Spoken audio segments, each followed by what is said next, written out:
Judas is besig om vir die gelowiges te skryf, vir die kerk te skrywe en hulle te waarsku teen dwaalleraars.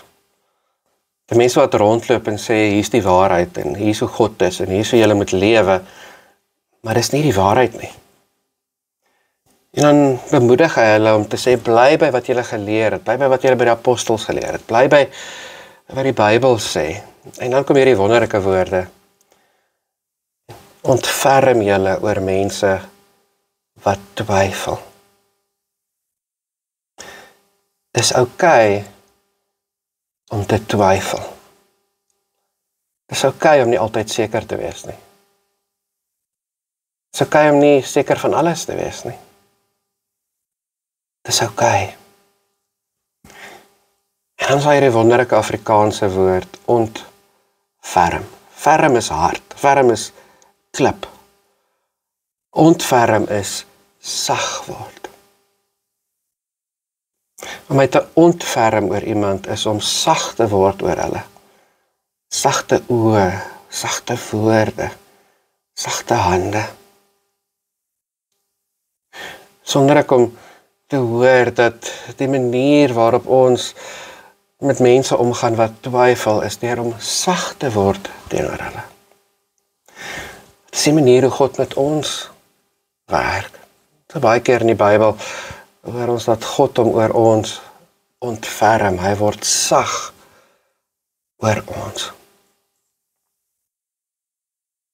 Ons reaksie wanneer ek twyfel of wanneer jy twyfel is nie om hard te word nie. Is nie om te sê, maar jy moet glo, of wat het verkeerd gegaan, of hoekom glo jy nie meer nie, of glo net. Die reaksie is om sag te word.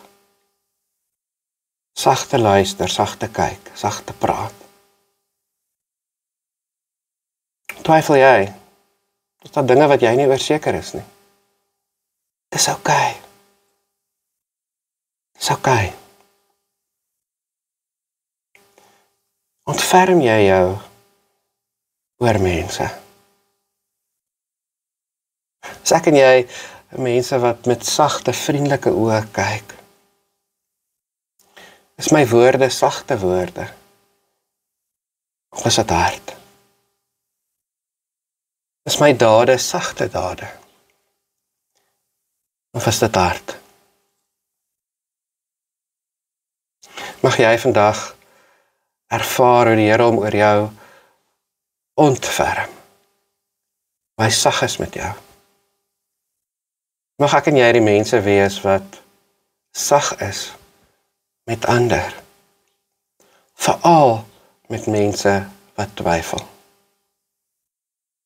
Mag ons moet leef as mense wat elke dag sagte oë kyk, sagte woorde praat.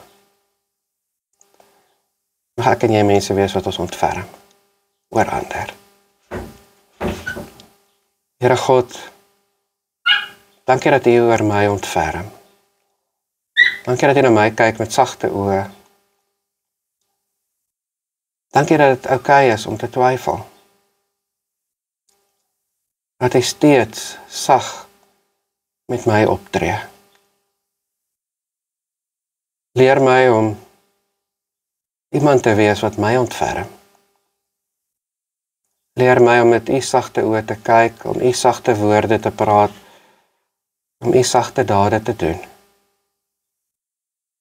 Leer ons om 'n gemeenskap te wees wat sag met mekaar en ander leef.